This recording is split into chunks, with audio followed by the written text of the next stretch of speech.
the central conception of logic is not truth, it's validity. If you want to be an academic, you do need a doctorate. By the time I finished my doctorate, I realized two things. The first was that I'd only ever be at best a mediocre professional mathematician. And secondly, that philosophy is a lot more fun than mathematics because there's stuff you can discuss and argue about, right?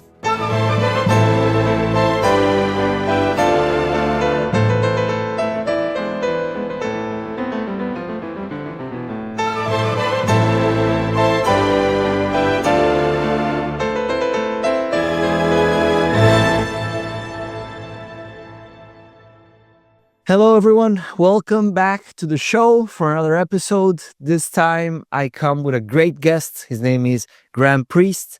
He is a philosopher and logician who at the moment is teaching at New York, if I'm not mistaken, at the CUNY Graduate Center. Of course, I'm not big on doing great introductions. I just prefer for us to have a conversation. So, Graham, welcome to the show. Thanks, Mateus. Pleasure to be with you. Amazing. So, as I was telling you earlier, this podcast is for people that are interested in philosophy, but are not necessarily philosophers per se. Sorry, my dog here is barking a bit. So, I wanted to ask you, how did you first get into philosophy, and how did you follow this interest, passion, profession, all the way to where it took you today? Well, it's slightly non-standard. My first degree is in mathematics. In fact, my doctorate's in mathematics. So when I was studying mathematics as an undergraduate, I became interested in philosophy and logic.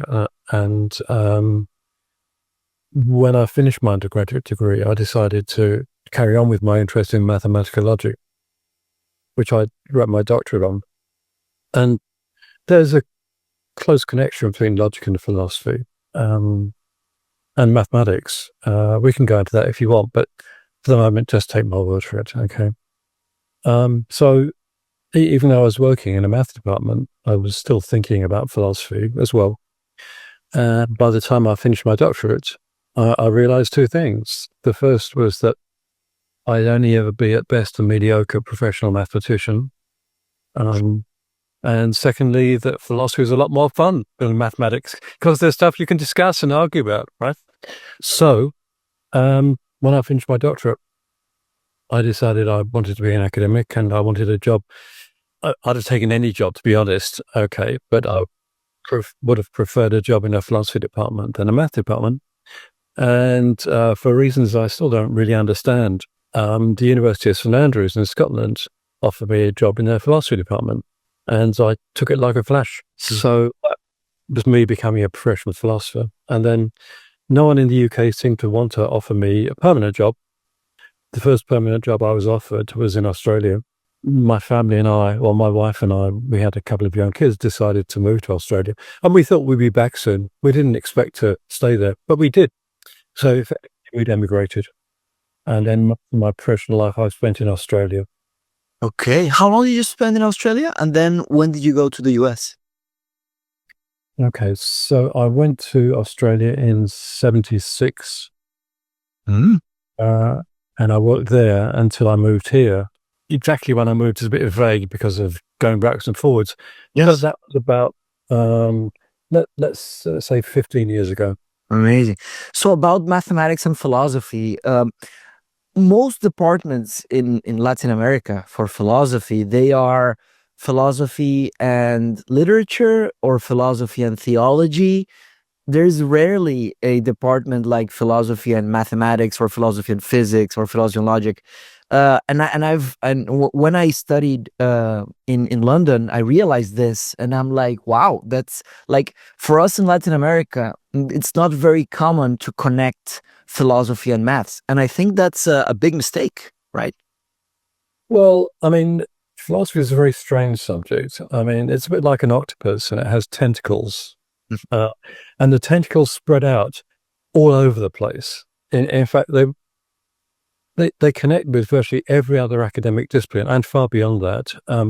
So, of course, this is recognized by the fact that you have philosophy of mathematics, philosophy of science, philosophy of religion, philosophy of psychology, philosophy of history, blah, blah, blah, blah, blah. Okay, so you compare philosophy with many other disciplines, and what it's paired with, if it's paired at all, often depends on the kind of history and culture of the country. So a connection between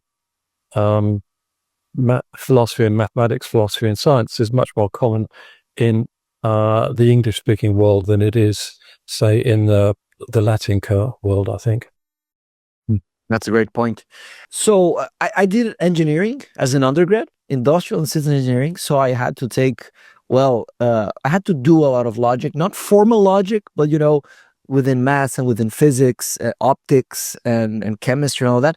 Then I did my first master's in London, King's College. But before that, I had to do a year of undergrad. At least I did a year. I could have done more, but I did a year of undergrad philosophy to join the master's. And I remember I spoke to one of my professors there about, she was my professor for knowledge and reality, so epistemology and metaphysics. And I'd ask her, why do we all study like maths ever since we're really young? We learn math like mathematics 1, mathematics 2, mathematics 3, 4, every year, everyone. But when no one teaches like philosophy 1, philosophy 2, at least like ethics 1, ethics 2, or epistemology or the basics, like why is that not taught in the general structure of education? Look, that's an interesting question. Philosophy is taught at the senior years of high school in some countries. Yes. In particular in Europe, in France, Germany, but sometimes in the English-speaking world too.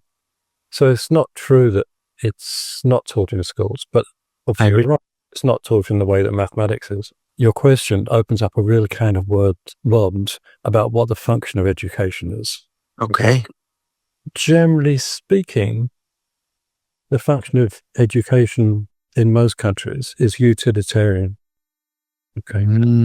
So you educate people to give them the skills they need to get through in life. Okay. And nowadays it's very hard to be employed if you're not literate. You can't read, you can't count. Increasingly, if you can't operate a computer, a lot of people realize that the point of education is more important than merely getting a job. The utilitarian side, I think, has predominated in most countries. So you've got to remember that public education, at least in Europe, only came to being really in the 18th, 19th centuries.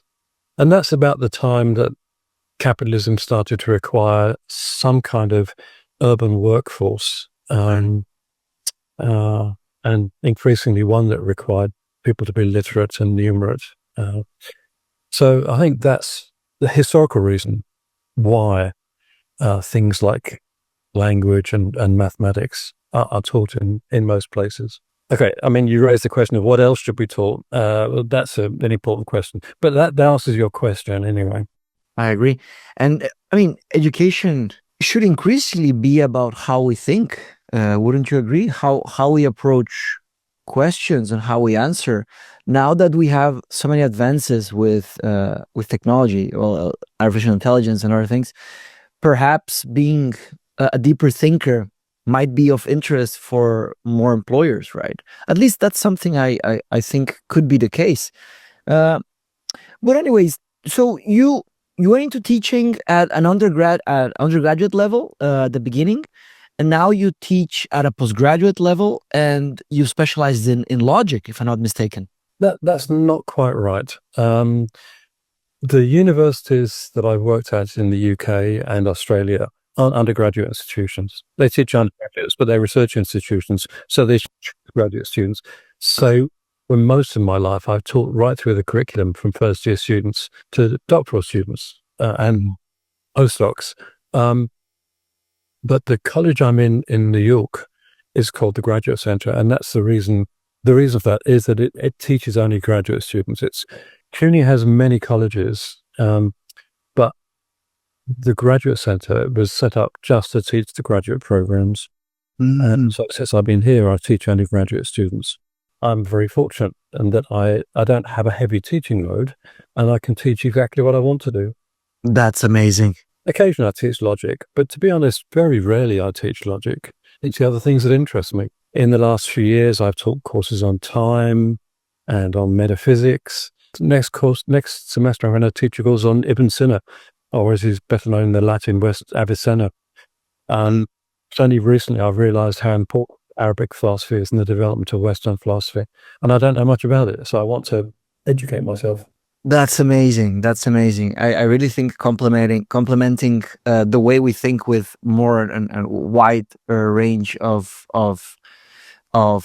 disciplines is the way to go. And I really value that. I really compliment you on that. So two people that I know have studied also at CUNY. Perhaps you've met them. One is Dr. Henry Shevlin. Henry Shevlin did his oh yes, I remember having and PhD. Yeah, on also consciousness. Yeah, he's English, right? And he's English. Went back to the doctorate, and I've lost track of him, so I don't know what he's doing now. Yeah, now he's teaching here in Cambridge at fantastic. It's called Leverhulme Center for the Future of Intelligence, the CFI. Oh, right. Say hi to him for me. I will. I'm hoping to bring him to the podcast. He also he taught me the philosophy module on the AI, on the ethics of AI masters here at Cambridge. He's a great guy. So fun. I will let you know. I will send your regards. And the other is Carissa Vélez from Oxford. Oh, she's Spanish. Well, Mexican and Spanish. She wrote a book called Privacy's Power. Yeah, look, I know her. You're right, she's Latin, but she moved to Oxford. I have seen her occasionally since she moved. Oh, yeah? Yeah, but not for a couple of years now. Amazing. So CUNY has really established themselves as an important institution in the last few years. Well, it's not a high-profile university. It's not a private university. Doesn't have the same kind of status as Harvard or Princeton or whatever. It has an interesting history because it was set up in the 19th century to provide tertiary education for ordinary New Yorkers. And as you may know, New York has always been an immigrant city. So there's always been a large number of relatively poor people in New York, immigrants trying to establish themselves. And obviously they can't afford all the enormously expensive fees to go to Harvard or Columbia or whatever. So the city set up this university to provide good tertiary education for ordinary New Yorkers, and that's part of its mandate. And I support that. It wasn't until recent terms that it really started to think that it could educate graduate students who could then go on to work in universities. That's a relatively recent phenomenon. And in many areas, it's been quite successful in that, including the philosophy. Yeah, I've heard great things. I would love to visit you one day. I've been to New York a couple of times, but down the road, I would love to visit you. Well, you know where I live. Yes. So, talking about logic, you wrote a book called I love that series, the very short introduction. I read many of those books, and you wrote the one on logic. So I actually had a book, your book, for a long time. I've had your book for a long time. I didn't know. Now that I spoke to Carlos, he told me about your story, and I was like, wow, that's amazing. Could you talk a bit about the experience of writing that book? Because I haven't done my PhD. Eventually, I want to do my PhD, but I also think we could work, and we should work, at not exactly going on the depth of philosophy, like on the, but working on the breadth, the base of philosophical understanding. And I think these books are something that can help many people. Of course, you can go as deep as you want, but having the proper language to introduce these topics, I think is really important. For example, the University of Cambridge has just hired a professor for the public understanding of maths. Her job is to connect with the public.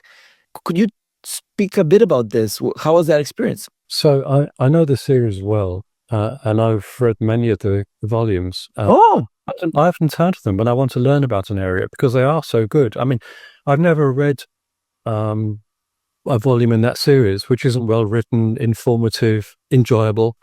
Prison Company accepted, of course. Okay. So I like it much. Now, Oxford wrote to me, oh gosh, it must have been 25 years ago, or maybe even more, asking me if I'd write the volume in Logic. So it was one of the early volumes in the series. And they said, they're going to be very short. We want you to introduce people to Logic in, I don't know, 30,000 words or 40,000 words or something. And said, get real, can't be done. yeah. It's a challenge. It's a challenge. Well, so the editor, whose name I now forget, she left a long time ago, wrote to me and said, yeah, look, I understand. Look, why don't you think of it not so much as an introduction to logic, but talk about how logic relates to things like philosophical issues, and then explain those and explain some logic along the way. I thought that's an interesting idea. So it was a good idea, and that's the way I decided to write it in the end. So if you look at the chapters, they all sort of spin off philosophical issues, and then I introduce the logical techniques which might be used to address them. And it covers a very broad spread, both philosophically and logically. So logically, it's very superficial. I hope I say enough to give people the idea of some of the logical techniques involved. Okay, and when I wrote the book, I wrote it very fast. I mean, I think I wrote it in a month or 6 weeks. I just sat down and wrote, and it was easy. Partly because, well, you know, if you're writing this stuff, you know you can't do justice to it. So if I'm writing an academic article, I'm looking over my shoulder all the time. I've been thinking, what are my peers going to say? How are they going to project to this, right? Yes, always. You can't do that. So you're not looking over your shoulder. You're just trying to explain stuff, right? Yeah. So it was actually very enjoyable writing it because I wasn't looking over my shoulder. So you've written many for a very short introduction. No, only one. Only one. Okay. But there are like, I don't know if hundreds, perhaps hundreds. I remember in Blackwell's in Oxford, there's a big.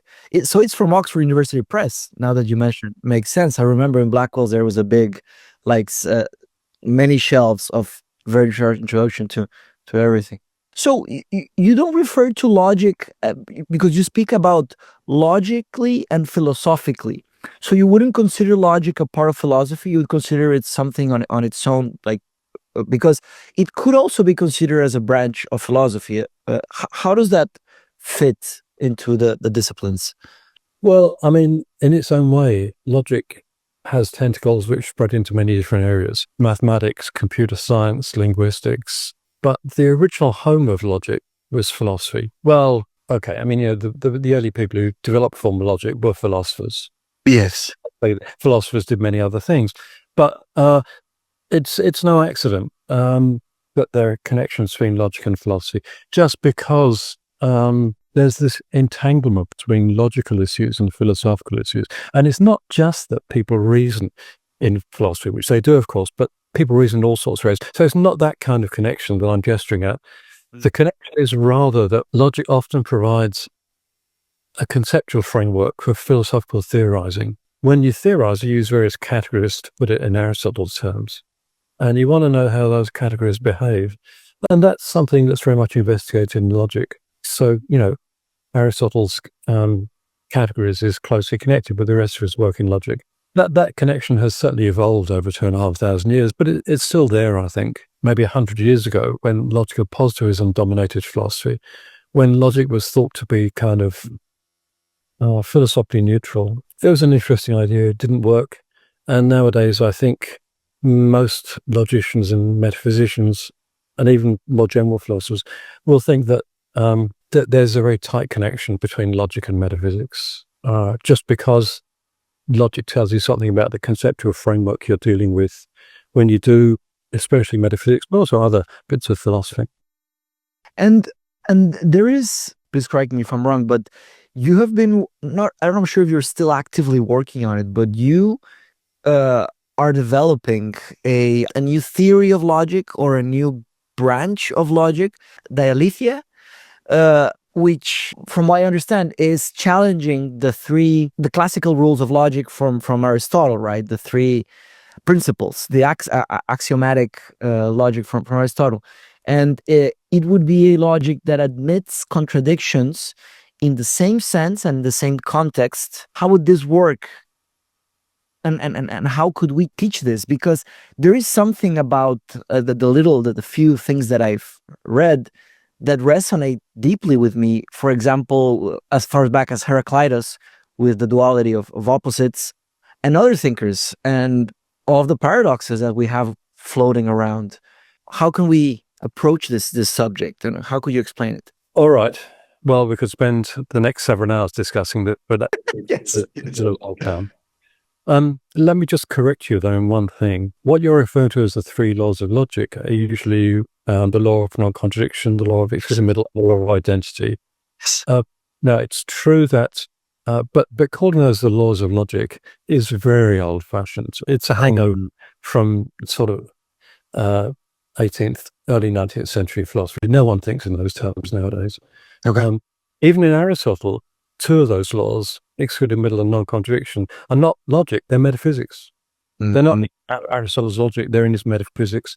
And the law of identity, you don't even find in Aristotle. It doesn't really become articulated until Leibniz. So, this is just all wrong historically. But, I mean, never mind the sort of the historical stuff. Dialetheism is the view that some contradictions are true. Okay, now the word contradiction gets thrown around by many people and many philosophers, and I'm not saying there's a uniquely correct use of the word contradiction, but logicians tend to use it in a very precise sense. Maybe a contradiction is something like it's raining, it's not raining, you're in Cambridge, you're not in Cambridge, all men are mortal, some men are not mortal. So they're kind of the form, as logicians will say, P and not P. P and not P. Yes, as in the modus ponens, P and not P. Okay. Oh, well, that's not modus ponens. Modus ponens is... Yes, is if P then Q, yeah, P, Q. But yeah, normally when I speak about P's and Q's, I remember about that. So dialetheism is the view that some things of that form are true. Now, that goes against what you're calling the law, or what is normally called the principle of non-contradiction. That can't be the case. You can't have a true contradiction. And Aristotle did defend that. As I said, it's in his metaphysics, not his logic. And he had a bunch of arguments. They're pretty shocking arguments, and they don't really work. And that's not just my view. That's the view of most contemporary scholars of Aristotle, I think. We can go into that if you want, but let's leave it for the moment. He established, I mean, whether or not the arguments are good, he established the principle of non-contradiction as a high orthodoxy in Western philosophy. Now, its status in other philosophical traditions is a bit different, but again, let's leave that for the moment. And it's true that there have been people in the history of Western philosophy after Aristotle who questioned the law. The most obvious example is Hegel, but if I say that, Hegel scholars will often have a fit about this. Yeah, I read that. Well, Hegel and Wittgenstein as well, right? But why would they have the fit with Hegel? Okay, again, this is going to take us off the tangent, but let me do it quickly. Okay. If you read Hegel, it's pretty clear he's a dialetheist. He thinks there's some contradictions there, and he spells out what those are quite explicitly. They're of the form P and not P. But the law of the principle of non-contradiction has been so orthodox in the history of Western philosophy that people who are Hegelian commenters, and if you get a scholar of Hegel, you spend your whole fucking life reading his books because he wrote so much and they're difficult. Yeah, so difficult. Yeah. So you've done sold your soul to this guy, and scholars do that kind of thing. That's fine by me. If you want to spend your life doing that, go for it. Yeah. And I admire scholarship. But look, if you spend your life, if you dedicate your life to understanding this guy, the last thing you want to do is land on him a view which is kind of regarded as Looney Tunes stuff. Yeah, I see what you mean. So you're going to try and interpret him in a more sort of a way which you think is more charitable. Charitable, yeah. And accepted in the common, yeah. So many commentators on Hegel will try to get rid of the various obvious contradictions in his thought. Okay, end of tangent. For all that, the law of non-contradiction has been high orthodoxy in Western philosophy. High orthodoxy. Well, I'm one of a few contemporary philosophers who have now challenged that orthodoxy, and we've called it dialetheism. It's a sort of it's a neologism, but it means something like two truths. So something can be true and false. Okay. When we started pushing this 40 odd years ago, it was regarded as Looney Tune stuff because the principle of non-contradiction is so orthodox. Yeah. It's not so regarded now, as far as I understand my community. It's still regarded as highly unorthodox and pretty implausible, but it's no longer regarded as Looney Tune stuff. Okay. That's a start. I mean, in philosophy, this is how a lot of the changes happen, right? Like at the beginning is like, don't speak about it. And then eventually after 100, 200 years, there's some progress done, right? Yeah. No, it's true. I mean, all orthodoxies in philosophy were heresies 100 and 200 years ago, which is not to say that everything was a heresy, which will become orthodox. It's a different matter. But certainly, there are conceptual changes, big conceptual changes in the history of philosophy. People come up with new ideas. Sometimes they live, sometimes they don't. But heresy can certainly become an orthodoxy. That's part of an answer to your question. This word dialetheism you mentioned is a metaphysical view, or at least it's a view about truth. What's true? What kinds of things are true, right? It's not a view about logic per se. Okay. And you connected dialetheism with logic, and there is a connection, but that's going to be the second part of the answer, if you want to go there. Yes, and I mean, I would think that truth is an epistemological matter. Why would you classify it as metaphysical, as an ontological thing? Okay, look, the nature of truth is highly contentious in every version of philosophy I know. Okay, highly contentious. Some people think of it as epistemological, some people think of it as ontological. But when I said it's metaphysical, Yes. I meant no more than that. It's about truth, period. Okay, it's about truth. Truth is, okay? That's all I meant. Okay. And dialetheism as such is not committed to any particular theory of truth, okay? It's about truth, okay? Now, the central conception of logic is not truth, it's validity. Yes, the principles of validity, yeah. Because logic is about arguments, and logicians call good arguments valid. The topic of logic is validity. It's not truth. I just wanted to sort of hammer home the thought that dialetheism is not about validity. It's about truth. Now, there is a close connection between dialetheism and logic, but as I say, that's the second part of the story. We can go there if you want, or you might want to move on. It's up to you. No, we can go there. Yeah, we could go there, and I'm interested, of course, how a world would be where more people understood this. Have you written a paper or a book about this specifically? Have you published something? Lots, yes. But most things I write, like most philosophers, I write for professional philosophers. I see. I'm sure I must have written other things which are sort of more intelligible for the general public. But in some sense, media like this, are much better ways of talking to the general public than writing philosophers. Who reads books nowadays? Don't answer that question. Yeah, I mean, I've dedicated my life to fight this, to do a countercultural movement, because you know how social media is. People want shorter videos, and they want videos. And if they get books, they want shorter books. And you know what? Why I'm interested in this? The reason I'm interested in this is because of the polarization that is occurring in the world. Because this dialetheism, I think it even has a potential to have a political impact because of solipsism, in the sense that we all have cases of people we know close to us which have been radicalized into thinking that their truth is the truth, and and their opinion is the truth, and there's no other way around it. Of course, we have the principle of charity. We have a bunch of ways to insert friction, to open dialogue. But if we don't have the conceptual tools, the thinking before the conversations won't be useful. So you got me thinking about also, like, what would a very short introduction to dialectism look like? I agree with you that the world is becoming more polarized, it seems. I've never thought that dialectism would really help in addressing that issue. They asked me, what are the political implications of your view? And I have to say, honestly, I don't really see any, but that might just be because I'm being short-sighted. If people out there in Zoom land are really interested, I wouldn't go to a book in the first instance.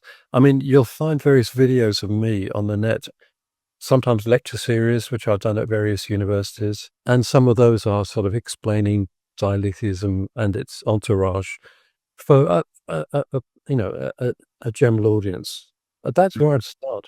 So if you just sort of Google or go to YouTube and Google Graham Priest and dialectism, these will turn up pretty easily. I see. And would you recommend to have a base of logical understanding before getting into dialectism? Not necessarily.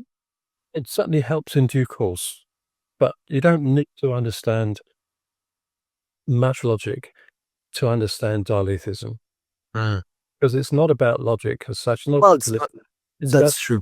That's better, I think, because and of course, when I was told about this and I read a bit about it, I thought about quantum physics. I don't know if that's kind of a naive way of, or first knee-jerk reaction to some concept, but how would because computers use logic, could we relate this or no? Two things: quantum mechanics and computers. Sometimes people suggest or have suggested that quantum theory is dialectic. And, it's true that in popular quantum theory, you see people saying that, the electron is a particle on a wave, and those are contradictory, that Schrodinger's cat is dead and alive, and that's contradictory. I've never been persuaded by this argument. I mean, it just doesn't affect the mathematics. They're actually complex mathematical functions. Probability, right? They're probabilistic functions. Well, they're functions which map things, particles or points in space, to something called a state space, which is a complex mathematical structure. And you can interpret these as the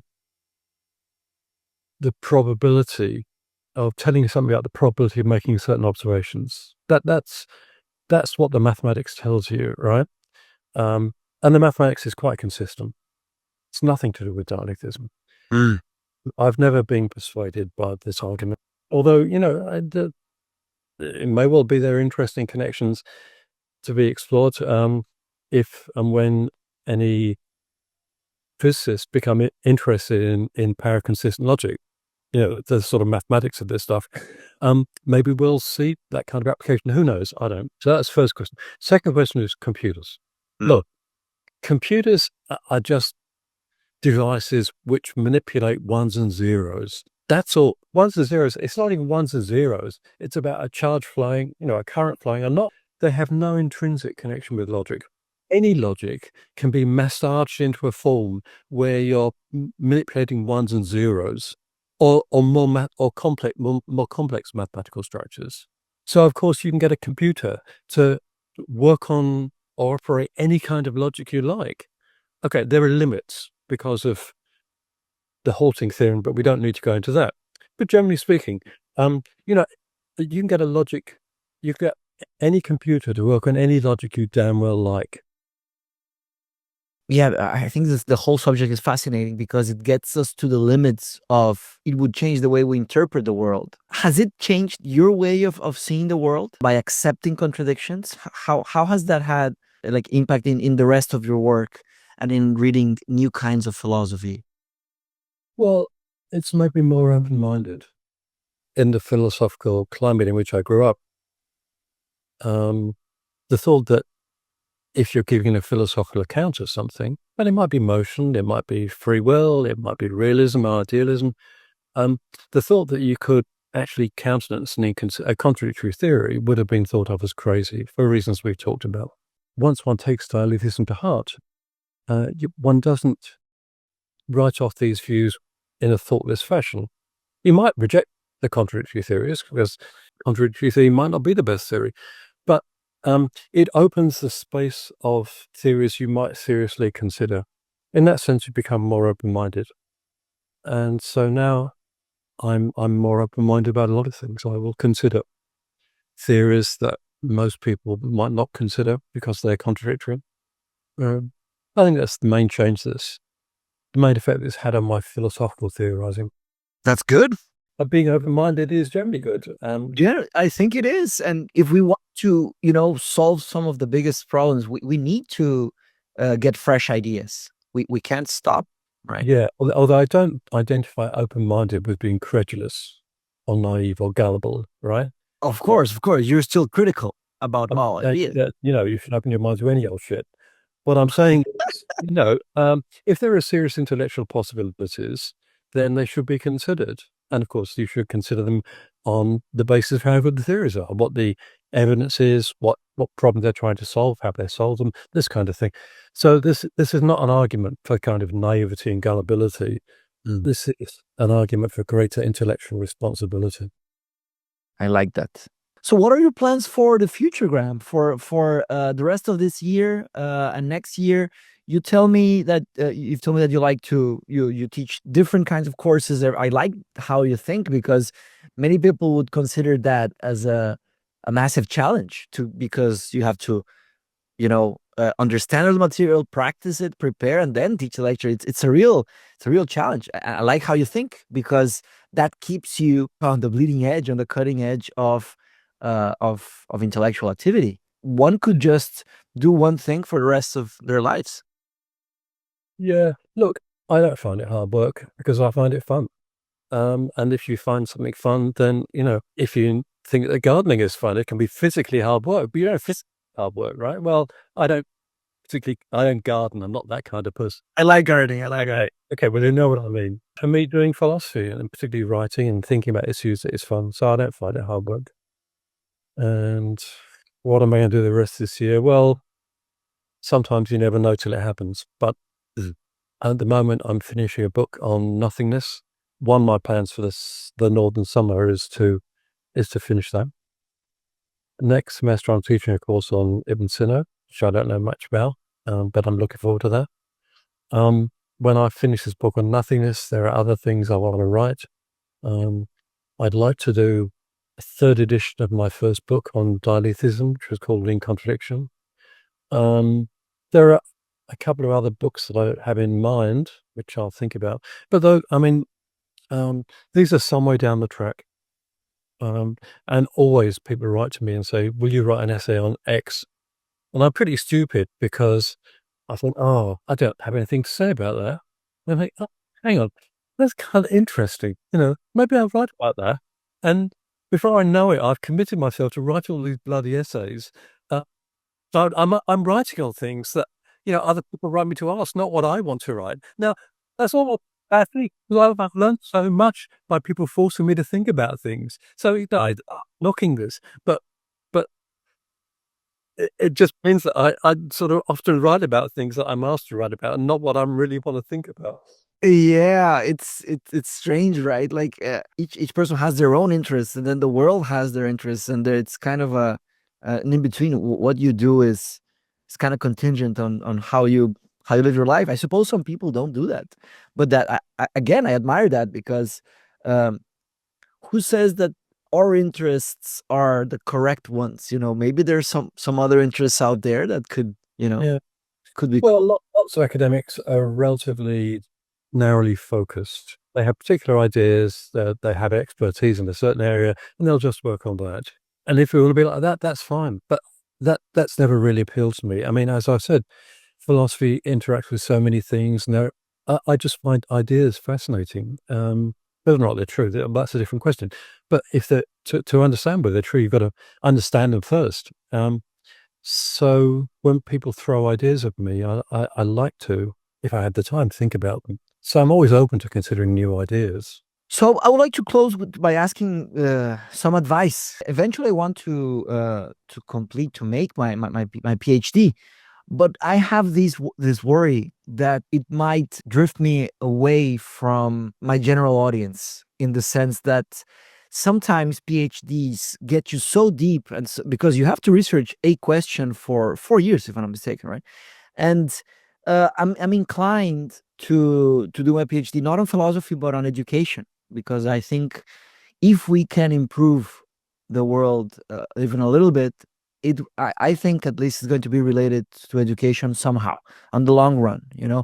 So and I love education. I'm passionate about teaching, and I've been thinking about doing it on the history of philosophical education. But the other path would be just not do a PhD and do like another master's and then another master's on different topics to increase my spectrum, not my depth of knowledge. What advice would you give to me for the next few years in this sense? Look, in some sense, this is a question of what your values are, what the things you want to do which you will find valuable. Okay, and only you can decide that.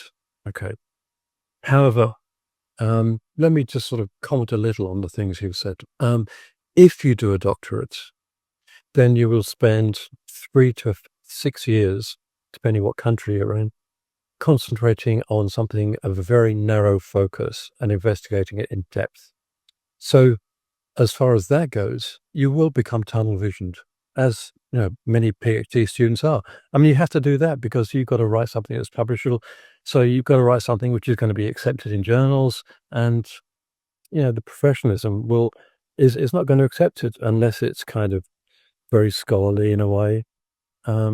So you become tunnel visioned in a sense, and it is true that some academics never get out of this sort of tunnel vision, but that's not necessary. And you can maintain interests in other things, and you can get a doctorate, do other things at the same time, not become academic, or become an academic, do other things. That really is how you want to organize your life. But I know plenty of people who are not tunnel visioned. They do their doctorate in one area of philosophy or education, and then when they get an academic job, they spread out to different areas.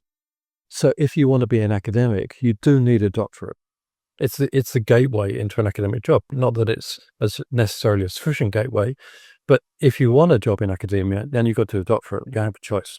If you don't, then it's not so necessary. But it can still be a rewarding intellectual experience where you really start to think about something very detailed in a way you've probably never done before, and examining something very specific and minutely. And that has its, that has its own rewards and lessons to be learned. So, I mean, that's a few thoughts about doing a doctorate. I wouldn't necessarily worry that if you do a doctorate, it will take you away from what you're doing now, namely your sort of involvement in education. I know plenty of people who have a doctorate but do other things as well, especially in the current times when it's so easy to put stuff online.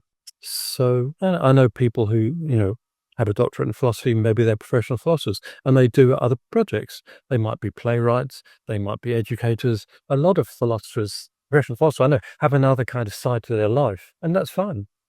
Of course, if you want to do that kind of thing, you must make sure you don't get tunnel visioned when you do a doctorate. But if you're aware of the danger, that's fine too. Things you must sort of balance. Yeah, that's the word, the tunnel vision. I think that's what kind of scares me a bit. But as you said, it could take me some time, but I could get back to the more general, broad view, and take back other interests. You don't even have to give up your other life when you're a graduate student. I mean, you can do other things like make podcasts, and I know graduate students who do this dual life, and it's perfectly possible. Yeah, I would like to integrate it as much as possible. Like some doctorates require you to teach as well, right? Perhaps I could, integrate it somehow. Yes, the systems in North America and the systems in other countries tend to be a bit different. One difference is that in North America, doctorates tend to be a lot longer, 5 or 6 years, and the first 3 years those are coursework. Whereas in a lot of the rest of the world, you just go in and you write a thesis. So that's what you spend the second half of your time doing in North America. That's all you do in, say, Britain or Australia or of Germany or France. So that's one difference. Another difference is that if you get into a decent North American program, you'll almost certainly be funded. In the rest of the world, funding does not come automatically with being admitted to the program, and it can be much more difficult to get funding. Yeah. The advantages of the North American system. And to come back to teaching finally, there's a quid pro quo for being funded. You got to teach. So our students at the Graduate Centre go out and teach philosophy in the undergraduate colleges of the City University. And that's a very, very valuable learning experience. One thing that your students never know is that when you teach a course, you learn more than the students. Yes, definitely. Yeah, I'm starting my history of philosophy course. Is the 34th time I've done it. It's an 11 weeks. So I've done it every time I teach it. I learn more and more, and it's fascinating. I just love it. And you'll never stop learning as long as your mind doesn't go through it. Yeah, you got to stay. So I'm starting to write a course on epistemology, a 10-week course on epistemology for the, I always design my courses for the general public. And on that sense, the last question I want to ask you is what advice would you give to someone that is starting to learn philosophy? They're just beginning, and it's exciting, it's fun, but it's also an octopus, as you mentioned. What would be a good advice for someone starting to get on that path? Look, there are so many entry paths into philosophy that it's really hard to generalize. And in some sense, it depends on what interests a person. You might be interested in epistemology. You might be interested in political philosophy. You might be interested in mathematics. Who knows? I mean, all of those will provide an entry point. A good general introductory course never goes amiss. To take a course which sort of introduces you to the various bits of philosophy, some of the important ideas in philosophy, something that gives you the general lie of the land, that never goes amiss. It'll tell you more about what bits interest you. And there are plenty of courses around like that. You can do them in adult education centres. You can do the kind of thing that you're doing. If you're in a university town, you can maybe sit in on a course at the university. You can do an undergraduate degree if you want. I mean, so there are lots of opportunities through that. You just got to sort of investigate what's available where you live. And of course, nowadays, it doesn't even have to be where you live. It can be online. Of course, you want a decent teacher. You don't want some fly-by-night merchant. If you don't know much about philosophy, it might be difficult to judge that. Okay, so that's one thing. Now, almost certainly, you're going to be interested in some areas of philosophy more than others. That's fine. And it's not a bad idea to follow your interests. I mean, what I tell my students when they ask me what should I do, I say follow your interests because that's what you'll find most rewarding in the end. Your interests will change as you go along. That's fine too. But if you concentrate on what interests you now, that will speed you through the path faster than anything else. So when you know which particular areas of philosophy you engage, you want to engage at the moment, then you've got to find some reading to do. And this Oxford series, Very Short Introduction to, very good. So there is actually a general introduction to philosophy, but there are very short introductions to so many different areas of philosophy, like philosophy of religion or metaphysics or logic, and particular philosophers like Plato and Wittgenstein and Heidegger and so on. As I said, I like that collection. They're very well written generally. You could thumb through the list of titles, choose something that looks interesting to you. I think you probably enjoy, those very short interactions. Thank you very much, Graham. Thank you. It's been an honor, and I hope we do this again, perhaps in person next time. Do you come to the UK often? You still have family here? No, my family's in Australia, but I do the UK often. I mean, more often than not, it's just in transit to mainland Europe. But sometimes I come to give talks in various places. Uh, um, I haven't been to Cambridge for a while. I promised to go to Oxford in the beginning of 26, so I will be back. Okay. So yeah, I mean, it's quite possible. And there are a lot of things we didn't talk about today. I mean, the question of logic came up and its connection with dialetheism, and that's an important issue. We couldn't talk about everything, but we can meet again to talk about that if you want to. Let's do it. I would love to. Ram, thanks again for your time and for your intelligence and for sharing so much with us. So as I told you, I'm going to translate everything to Spanish, and I'm going to share it with the Latin American world and Spanish speakers everywhere. Okay? You're welcome. Thank you very much. Enjoy your new life in Cambridge. Yes, I am. We have to talk about that as well. You could give me some advice on that too. We could talk about Cambridge if you like. It's a kind of strange place. All right. See ya. Bye bye. Chao.